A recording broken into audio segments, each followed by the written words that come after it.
કે સામે બેન બેઠા છે, એને કેમ આવા નવા લુગડા પહેર્યા, દાગીના પહેર્યા છે? તો કઈ તો પહેરે ને ઓલો કે કેમ પહેરે? તો કે અમારા ગામના નગર શેઠની શેઠાણી છે, એને ઘરેથી છે, અમારા ગામના શેઠના ઘરેથી શેઠાણી છે, એ તો આવો ઠઠારો કરે ને.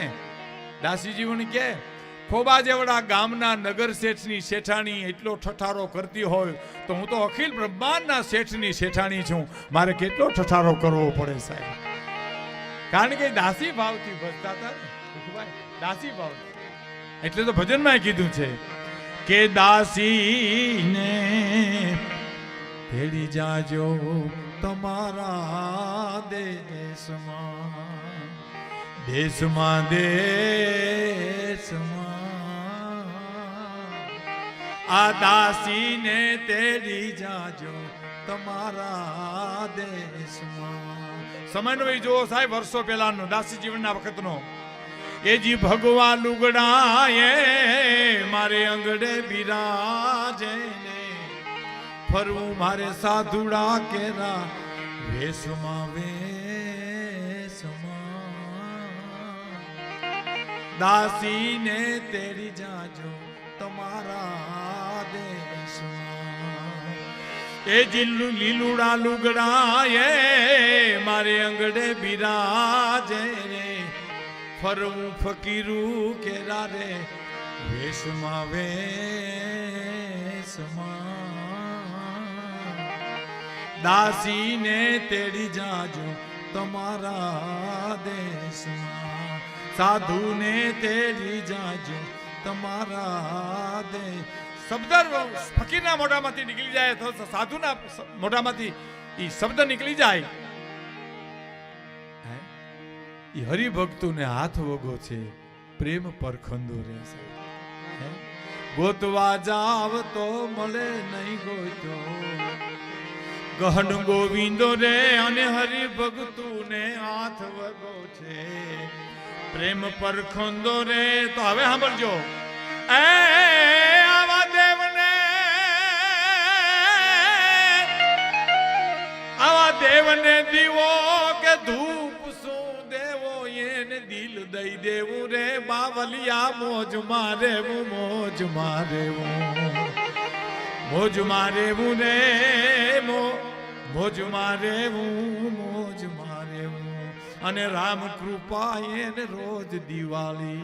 આ સરસ કરી છે રામ કૃપા. એની ઉપર મારે વાત કરવી છે આપણે.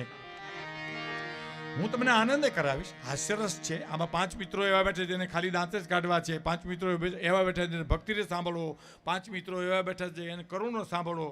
પણ બધાને રાજી કરવાના પ્રયત્ન કરીશ. કારણ કે ઘંટીએ દલાવા જાય ને ગાળા હાલતા હોય, ઘઉંનો ગાળો, બાજરાનો ગાળો, શેણાનો ગાળો, એમાં અમારે ગાળા હાલશે. બાજરાનો હાલે ત્યાં સુધી ઘઉંવાળા રાહ જોઈજો, ઘઉંનો હાલે ત્યાં સુધી શેણાવાળા રાહ જોઈજો. કારણ કે બધું ભેળું કરી તો ભડીકું થઈ જાય. ભડકું કરવાના ઘણા ઠેકાણા સાહેબ. હવેના મેળામાં ભડકા ન કરાય સાહેબ. હા, આ તો શિવરાત્રીનો મેળો છે. હાસ્યરસ ભડકું એટલે હાસ્યરસ. શેણાનો લોટ એટલે હાસ્યરસ. ફરસાણ જેને કહે ને આપણે, ફરસાણ પીરસો કંઈક ફરસાણ નથી કહેતા. હા, હાસ્યરસ તો જીવનમાં.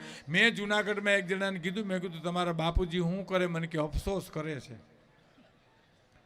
શેનો? મેં કીધું અફસોસ કરે. મને કે અમે આવ્યા એનો, અમે આવ્યા એનો. મારા બાપુજી અફસોસ અફસોસ અફસોસ.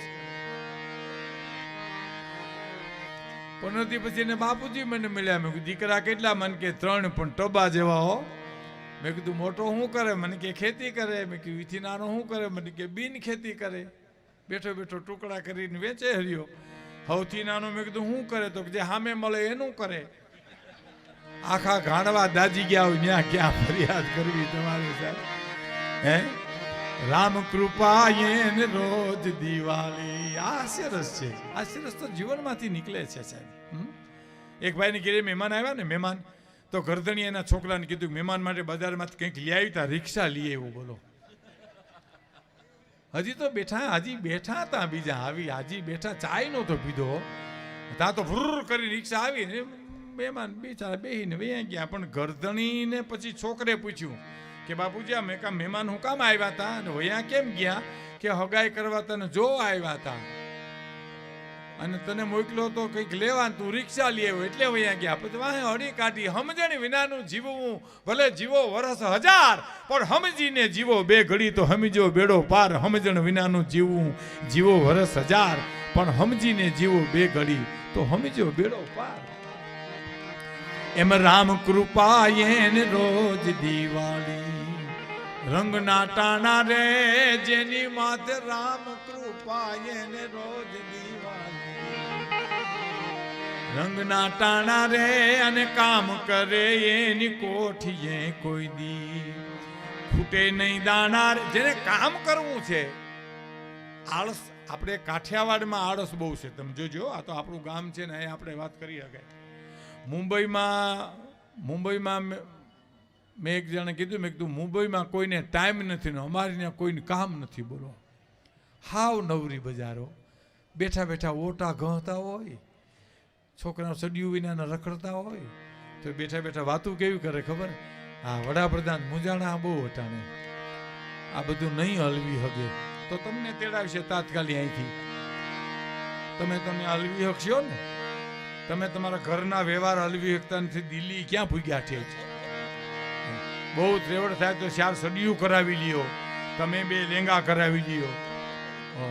પ્યાર ઘણા ખાટલામાં હુતા હોય ને, પાંગઈ તૂટી ગઈ હોય ને, ગોદડામાંથી હોરવા ટાંગા નીકળ્યા હોય તોય હૂતો હોય પાછો.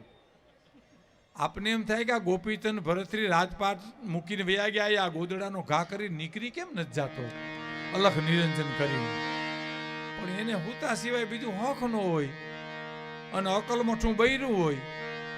ઘરના હોય ને અકલમઠા હોય, અકલમઠા લોટકા બહુ હોય. હા, શારીરિક તાકાત બહુ હોય. એ આમ અમથા ન ઉઠાડે, એ તો પગેથી ગોદડું ખેંચીને કે ઉઠો ને, ભૂંડની જેમ ગોરો હતી. તમે કંઈક ઉઠો તો મને આમાં હર હુજે.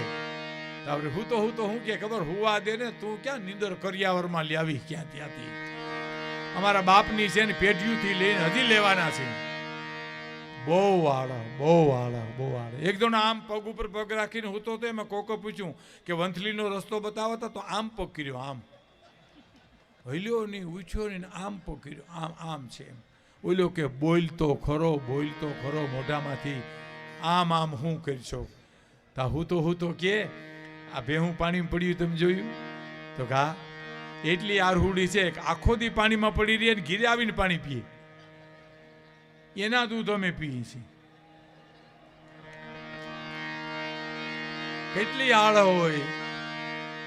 અને વિજ્ઞાને સાબિત કરી દીધું, હો સાહેબ, વિજ્ઞાને સાબિત કરી દીધું છે કે ગાયના દૂધમાં ફેટ નથી, કોલેસ્ટ્રોલ નથી. ગાયનું દૂધ સંપૂર્ણ પવિત્ર છે, એટલે ગાયને ભારતીય સંસ્કૃતિની માં કીધી છે. અને ભેંસના દૂધમાં કોલેસ્ટ્રોલ છે, મેદ છે, ઘણું નડે એવું છે. અને મને ગામડાના ગોવાલે બહુ સરસ વાત કરી હતી. આ મેઘાણીભાઈ આમ ભ્રમણ કરીને સાહિત્ય મેળવ્યું હતું. મને કે ભીખુદાનભાઈ, ભગવાન કૃષ્ણે ગાયોનું દૂધ પીધું ને એટલે અધર્મનો નાશ કરી શીખ્યા. લ્યો, બહુ સીધી વાત એને કરી. ગાયોનું દૂધ ગોકુળમાં પીધું એટલે કવરોનો નાશ કરી શીખ્યા. જો ભેહુંનું પીધું તો હજી ગોકુળમાં હુતા હોતી, એને ઉઠાડવા જવા પડે. એમાં મેદ છે. હે